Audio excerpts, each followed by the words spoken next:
যারা যারা গুরুত্বপূর্ণ আপডেট নিউজটি দেখার জন্য ক্লিক করেছেন, ভিডিওটিতে একটি লাইক দিয়ে কন্টিনিউ করা অনুরোধ জানাচ্ছি। আসসালামু আলাইকুম বন্ধুরা, হঠাৎ ব্যাংকগুলোর কি হলো? দুর্বল ব্যাংক আর থাকছে না নিয়ন্ত্রণে, তৃতীয় পক্ষের মালিকানায় দুর্বল ব্যাংকগুলো। তো প্রিয় বন্ধুরা, কেনই বা তৃতীয় পক্ষের মালিকানায় দুর্বল ব্যাংকগুলো চলে যাবে, সবকিছু আজকের এই ভিডিওটির মাধ্যমে জানতে পারবেন। সো অবশ্যই ভিডিওটি প্রথম থেকে শেষ অবধি দেখার চেষ্টা করবেন। তাহলে চলুন মূল ভিডিওটি শুরু করা যাক।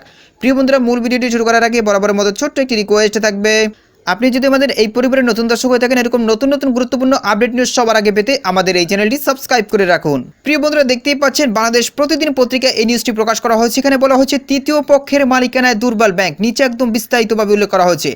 দেশে সংকটে থাকা দুর্বল ব্যাংকগুলোকে তৃতীয় পক্ষের হাতে ছেড়ে দেওয়ার জন্য একটি নতুন অধ্যাদেশ জারি করার উদ্যোগ নিতে যাচ্ছে অন্তর্বর্তী সরকার। প্রস্তাবিত অধ্যাদেশ জারি হলে সংকটে পড়া ব্যাংকগুলোকে প্রাথমিকভাবে একটি ব্রিজ ব্যাংকের অধীন পরিচালিত করা হবে। তারপরও সংকট এড়াতে না পারলে তখন ওই ব্যাংকটি বিক্রি বা হস্তান্তর বা অবসায়নের উদ্যোগ গ্রহণ করা হবে। অর্থ মন্ত্রণালয়ের আর্থিক প্রতিষ্ঠান বিভাগ সূত্রে এ তথ্য জানা গেছে। সংশ্লিষ্ট সূত্রগুলো জানায়, সংকটে পড়া ব্যাংকগুলোকে বিক্রি করতে ব্যাংক রেজুলেশন অধ্যাদেশ 2025 এর খসড়া প্রকাশ করেছে আর্থিক প্রতিষ্ঠান বিভাগ। দেশের দুর্বল ব্যাংকগুলোর পরিচালনা ও অবসায়নের প্রক্রিয়া সহজ করতে নতুন এই আইনটি প্রণয়ন করা হচ্ছে। সংসদ না থাকায় এটি অধ্যাদেশ আকারে জারি করা হবে। অধ্যাদেশ কার্যকর হলে সংকটে পড়া দুর্বল ব্যাংক পরিচালনার জন্য প্রথমে একটি ব্রিজ ব্যাংক গঠিত হবে বাংলাদেশ ব্যাংকের মাধ্যমে। নির্ধারিত সময় ব্রিজ ব্যাংক যদি তার উপর অর্পিত দায়িত্ব ঠিকভাবে পালন না করতে পারে, তবে কেন্দ্রীয় ব্যাংক ব্রিজ ব্যাংকে অন্য কোনো সত্তার সঙ্গে একীভূত এবং ব্রিজ ব্যাংকের সম্পদ অধিকার বাধ্যবাধকতা সম্পূর্ণরূপে অথবা আংশিকভাবে তৃতীয় পক্ষের কাছে বিক্রি করতে পারবে। শুধু তাই নয়, বাংলাদেশ ব্যাংক চাইলে একটি তফসিলি ব্যাংকে সরকারের মালিকানা নিয়ে আসতে পারবে। এমনকি সরকার কর্তৃক মনোনীত ব্যক্তি বা সরকার কর্তৃক সম্পূর্ণরূপে মালিকানাধীন কোনো কোম্পানির কাছে ব্যাংকটি এক বা একাধিক শেয়ার হস্তান্তর করতে পারবে। জানা গেছে, দুর্বল ব্যাংকের তালিকায় থাকা 11টি প্রতিষ্ঠানের মাধ্যমে 6টি কিছুটা ঘুরে দাঁড়ালেও অন্তত 5টি ব্যাংক এখনও চরম সংকটে রয়েছে।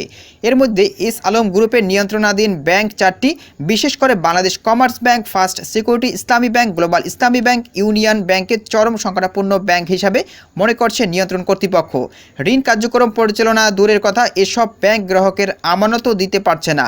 এসব ব্যাংকের বেশিরভাগ ঋণ গোষ্ঠীগত স্বার্থে দেওয়া হচ্ছে, যা এখন আর উদ্ধার করা সম্ভব হচ্ছে না। সংকট সামাল দিতে এই ব্যাংকগুলো প্রতিদিন তারল্য সহায়তার জন্য আবেদন করলেও বাংলাদেশ ব্যাংক তাদের নতুন অর্থ সহায়তা প্রদান করছে না। ফলে গ্রাহকরা এখনও তাদের আমানত উত্তোলনের সমস্যায় পড়ছেন। বাংলাদেশ ব্যাংকের governor doctor Ahsan H Mansur বলছেন, ব্যাংক খাতের সমস্যা সবার জানা। সুশাসন ফেরানোর মাধ্যমে ব্যাংক পুনর্বাসনের চেষ্টা চলছে। জোর প্রচেষ্টা সত্ত্বেও কিছু ব্যাংক বাঁচানো যাবে না, কেননা কোনো ব্যাংক থেকে ঋণের 87% নিয়ে গেছে একটি পরিবার। এইসব ঋণ আর ফেরত আসবে না। মন্ত্রণালয় সূত্রে জানায়, প্রচলিত আইন অনুযায়ী সংকটাপন্ন কোনো ব্যাংক অবসায়ন বা হস্তান্তরের ক্ষেত্রে কঠোর পদক্ষেপ নেওয়ার ক্ষমতা নেই বাংলাদেশ ব্যাংকের। কিন্তু ব্যাংক রেজুলেশন অধ্যাদেশ 2025 জারি হলে দুর্বল ব্যাংক বিক্রি বা হস্তান্তরের ব্যাপক ক্ষমতা পাবেন কেন্দ্রীয় ব্যাংক। প্রস্তাবিত অধ্যাদেশ কার্যকর হলে সংকটে পড়া কোনো ব্যাংকের কার্যক্রম সাময়িক স্থগিত করতে পারবে বাংলাদেশ ব্যাংক। ব্যাংকটির লাইসেন্স বাতিল করে ব্রিজ ব্যাংকের হাতে দায়িত্ব দিতে পারবে। প্রয়োজন হলে ব্যাংকের শেয়ার, সম্পদ ও দায় তৃতীয় পক্ষের কাছে হস্তান্তর করতে পারবে। ব্যাংকের মালিকদের অনিয়ম প্রমাণ পেলে কঠোর ব্যবস্থা নিতে পারবে। এমনকি নতুন শেয়ারদারদের মাধ্যমে মূলধন বাড়ানোর নির্দেশ দিতে পারবে। তো প্রিয় বন্ধুরা, এই ছিল মূলত আজকের আপডেট নিউজ। এই বিষয়ে যদি আপনাদের কোনো ব্যক্তিগত মতামত থেকে থাকে তাহলে অবশ্যই কমেন্ট করে জানাবেন। পরবর্তীতে নতুন কোনো আপডেট নিউজ নিয়ে আপনাদের মাঝে হাজির হব। সবাই ভালো থাকবেন, সুস্থ থাকবেন। আল্লাহ হাফেজ।